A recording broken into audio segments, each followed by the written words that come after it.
Hi learners, welcome back to my channel literature Sikar.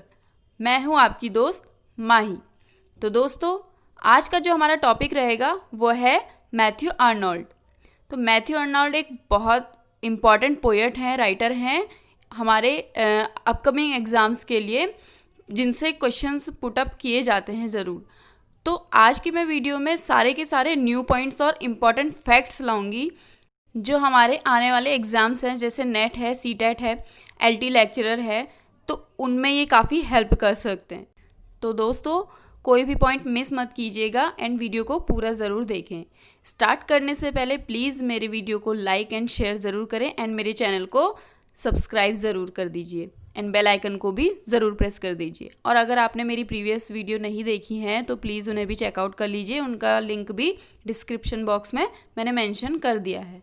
तो दोस्तों, start करते हैं आज का टॉपिक मैथ्यू आर्नोल्ड से। तो मैथ्यू आर्नोल्ड का लाइफ स्पैन है 1822 से 1888, 1822 से 1888। He is called as a poet critic of Victorian age. Matthew Arnold Victorian age के हैं दोस्तों, तो ये विक्टोरियन एज के पोएट क्रिटिक भी कहा जाता है इनको। Greatest cultural critic of English literature, ये इंग्लिश साहित्य के, अंग्रेजी साहित्य के महान कल्चरल क्रिटिक्स हैं। Poetry is the criticism of life, ये लाइन कही मैथ्यू आर्नोल्ड ने। Touch stone method of criticism bye Matthew Arnold, तो जो मैथ्यू आर्नोल्ड की क्रिटिसिज्म की मेथड थी वो टच स्टोन थी। अब टच स्टोन मेथड क्या हुआ? टच स्टोन मेथड है स्टैंडर्ड ऑफ लिटरेरी एक्सीलेंस, मतलब एक लिखने का जो तरीका है वो स्टैंडर्ड है, काफ़ी साहित्य का जो तरीका है वो स्टैंडर्ड है। It was a method of comparison where the present writer was compare to the old classic writer, मतलब इसमें क्या करा है कि उनका कंपेयर करा है कि मेथड होता है, कंपैरिजन का मेथड है जिसमें पुराने राइटर से कंपेयर करा है आज के राइटर को, उसको क्या कहते हैं? टच स्टोन मेथड, यानी कि अपर लेवल का जो होता है लिटरेरी एक्सीलेंस, उसको कहते हैं touchstone method. T S. Eliot famously rejected this method of comparison. T S. Eliot ने ये मेथड को रिजेक्ट कर दिया था, कंपैरिजन मेथड को रिजेक्ट कर दिया था। However T S. Eliot and Matthew Arnold both are called as cultural critics, मतलब T S. Eliot and Matthew Arnold दोनों ही कल्चरल क्रिटिक्स हैं। And that's why T S. Eliot is called as Matthew Arnold of 20th century. इसीलिए T S. Eliot को 20वीं शताब्दी का Matthew Arnold कहते हैं। He was a celebrated sage writer. अब ये सेज राइटर क्या होते हैं? सेज राइटर को हम साधु लेखक कहते हैं। क्या कहते हैं? साधु लेखक। अब साधु लेखक इन्हें क्यों कहा? तो इसलिए कहा कि वो एक डायडेक्टिक ओपिनियन रखने वाले थे। अब डायडेक्टिक ओपिनियन को हम क्या कहते हैं? शिक्षाप्रद राय, विचारशील राय थी उनकी, ठीक है। तो डायडेक्टिक भी क्यों कहा गया? क्योंकि वो मॉरली एजुकेटेड थे, नैतिक रूप से वो काफ़ी एजुकेटेड थे, इसलिए उन्हें डायडेक्टिक उनकी ओपिनियन थी और उन्हें सेज राइटर कहते थे। वह एक प्रसिद्ध साधु लेखक थे, ठीक है। अब यहाँ पे सेज राइटर की बात हो ही रही है तो मैं बता देती हूँ, सेज ऑफ चेल्सी जो है उसके ऑथर कौन है, राइटर कौन है? वो है थॉमस कार्लाइल, ठीक है। अब ये डायडेक्टिक से हम कंपेयर ले लेते हैं। ग्रेटेस्ट डायडेक्टिक प्ले राइट कौन है? तो ग्रेटेस्ट डायडेक्टिक प्ले राइट हैं GB. Shaw. GB. Shaw second greatest play right कहे जाते हैं आफ्टर शेक्सपियर, ठीक है। शेक्सपियर के बाद के greatest playwright G B. Shaw ही कहे जाते हैं। सबसे पहले शेक्सपियर का नाम आता है और सेकंड में प्ले राइट में जी.बी. शॉ का नाम आता है, नोट कर लेना दोस्तों। Matthew Arnold was a government school inspector after which he became a professor of poetry at Oxford. तो मैथ्यू आर्नोल्ड पहले गवर्नमेंट स्कूल के इंस्पेक्टर रहे थे, उसके बाद वो पोइट्री के प्रोफेसर हो गए थे। कहाँ? ऑक्सफोर्ड यूनिवर्सिटी में।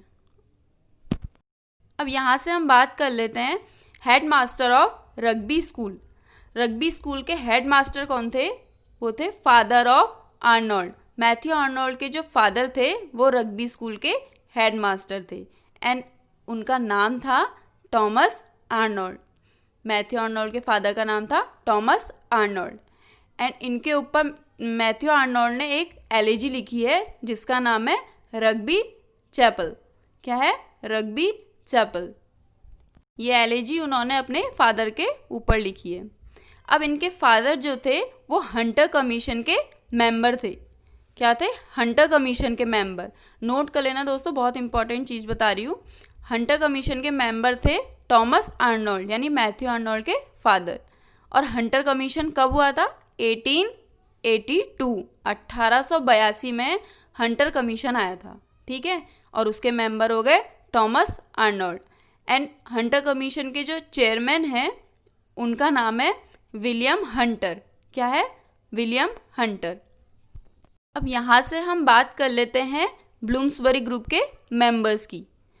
तो एक ऐसा मेंबर था ब्लूम्सबरी ग्रुप में जो टॉमस आर्नोल्ड का रिलेटिव था। कौन था? टॉमस आर्नोल्ड का रिलेटिव, जिसका नाम है सेक्शन आर्नोल्ड सिडनी टर्नर। ठीक है, ये नाम नोट कर लेना, सेक्शन आर्नोल्ड सिडनी टर्नर। ये ऐसे फैक्ट बता रही हूँ मैं जो आज तक कभी आपने शायद ही पढ़े होंगे, तो प्लीज़ इसे नोट कर लेना, एग्ज़ाम में पूछे जा सकते हैं क्योंकि नए फैक्ट है। ठीक है, तो ये टॉमस आर्नोल्ड के रिलेटिव थे ब्लूम्सबरी ग्रुप के, जिनका नाम था section Arnold Sydney Turner. Matthew Arnold ने एक लेक्चर की सीरीज़ दी थी ऑक्सफोर्ड में जिसका टाइटल था ऑन ट्रांसलेटिंग होमर। ये टाइटल है ऑन ट्रांसलेटिंग होमर। ये इन्होंने एक लेक्चर की सीरीज़ है इनकी, इन्होंने ऑक्सफोर्ड में दी थी। ठीक है। Arnold regarded Dryden and Pope as classics of English prose. तो आर्नोल्ड को क्लासिक ऑफ इंग्लिश प्रोज का ड्राइडन और पोप माना जाता है। ठीक है। In his famous work the study Arnold put stressed on high seriousness in poetry. Arnold की पोएट्री में काफ़ी उच्च लेवल की, काफ़ी हाई लेवल की सीरियसनेस दिखेगी। तो इसी से उन्होंने कंपेयर लिया है चौसर लैक हाई सीरियसनेस। किसने बोला है? मैथ्यू आर्नोल्ड ने बोला है चौसर के लिए, कि चौसर के लिए मतलब इनकी पोएट्री में सीरियसनेस बिल्कुल भी नहीं थी, इनके उसमें सीरियसनेस की कमी थी, लैक थे। ठीक है, इसका मतलब होता है कि चौसर के वर्क में वल्गैरिटी थी।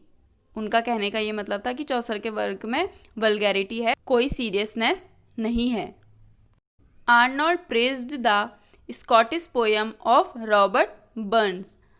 आर्नोल्ड स्कॉटिश पोएम की मतलब सराहना करते थे। रॉबर्ट बर्न की जो पोएम थी स्कॉटिश, उनकी सराहना करते थे। और रॉबर्ट बर्न से हम यहाँ पे कंपेयर ले लेते हैं। रॉबर्ट बर्न को हम पीजेंट पोएट कहते हैं। क्या कहते हैं? पीजेंट और प्लोमैन पोएट, ये इनके सूडोनिम्स हैं। और अगर आपने मेरी फर्स्ट वीडियो देखी होगी तो उसमें मैंने सूडोनिम्स के बारे में डिफाइन किया है। तो रॉबर्ट बर्न का सूडोनिम है पीजेंट पोएट या ploughman poet. Robert Burn pre romantic poet हैं। ये pre romantic poet middle 18th century के ड्यूरेशन में आते हैं। मतलब जो प्री रोमांटिक पोएट होते हैं वो मिडिल 18th सेंचुरी में आते हैं। ठीक है, तो रॉबर्ट बर्न क्या है? Pre romantic poet. इन्हें हम बार्ड ऑफ स्कॉटलैंड भी कहते हैं। क्या कहते हैं? Bard of Scotland. इनके साथ साथ मिडिल 18th सेंचुरी के जो पोएट हैं उनका नाम है ब्लेक, कोलिन एंड ग्रे। ठीक है, इसको भी नोट कर लेना, ये मिडिल 18th सेंचुरी के पोएट या राइटर हैं। In 1847 Matthew Arnold was appointed as a private secretary Lansdowne. 1847 में मैथ्यू आर्नोल्ड को अपॉइंट किया गया था एक प्राइवेट सेक्रेटरी के रूप में लैंसडॉन में। ठीक है। Matthew Arnold is called as a poet of melancholy. अब मेलनकली का मतलब क्या होता है? मेलनकली का मतलब होता है उदासीनता। तो आर्नोल्ड को पोएट ऑफ मेलनकली कहा जाता है, उदासीनता का पोएट कहा जाता है। ठीक है, अब यहाँ से कंपैरिजन ले लेते हैं टॉमस ग्रे का। अब टॉमस ग्रे का कंपैरिजन क्यों लिया? क्योंकि टॉमस ग्रे को ग्रेटेस्ट पोएट ऑफ मेलनकली कहा जाता है। ठीक है, और इन्होंने एक एलेजी लिखी थी टॉमस ग्रे ने, जिसका नाम है मेलनकली चर्चयार्ड। इसको नोट कर लेना। इनकी एलेजी का नाम है, टॉमस ग्रे की एलेजी का नाम है मेलनकली चर्चयार्ड, और ये ग्रेटेस्ट पोएट ऑफ मेलनकली है Thomas Gray. The greatest work by Arnold on Greek theme. अब आर्नोल्ड की ग्रीक थीम का मतलब सबसे महान वर्क कौन सा है, वो है एम्पेडोक्लिस, EMPEDOCLES, एम्पेडोक्लिस इसका प्रोनाउंसिएशन होगा, एम्पेडोक्लिस ऑन एटना। यह है ग्रीक थीम का सबसे महान वर्क है आर्नोल्ड का। Greatest short poem of Arnold वो है डोवर्स बीच। इनकी सबसे महान और छोटी कविता जो है वो है डोवर्स बीच। ये एक वॉर पोएम है, ठीक है, क्या है, एक वॉर पोएम। इसकी कोटेशन भी बता देती हूँ। इसकी कोटेशन है, where ignorant armies clash by night, we mortal millions live alone. इसी कोटेशन के साथ आज की वीडियो एंड करूँगी, और इसका मैं पार्ट 2 लाऊंगी दोस्तों। वो बहुत इंपॉर्टेंट होगा और बहुत सारे क्वेश्चंस हैं, क्योंकि मैथ्यू आर्नोल्ड छोटा टॉपिक नहीं है, काफ़ी बड़ा है, तो इसलिए आप उसका वेट कीजिएगा सेकंड पार्ट का, एंड इसको पूरा ज़रूर देखिएगा दोस्तों, ठीक है। और अगर आपको मेरी वीडियो पसंद आती है तो प्लीज़ उसे लाइक एंड शेयर कीजिए, एंड मेरे चैनल को सब्सक्राइब कीजिए। और इससे रिगार्डिंग कोई भी, इस वीडियो से रिगार्डिंग कोई भी डाउट एंड क्वेरी होगी तो प्लीज़ मुझे कमेंट सेक्शन में ज़रूर पूछिएगा, मैं क्लियर कर दूँगी, ठीक है दोस्तों। तब तक के लिए स्टे सेफ एंड हेल्दी।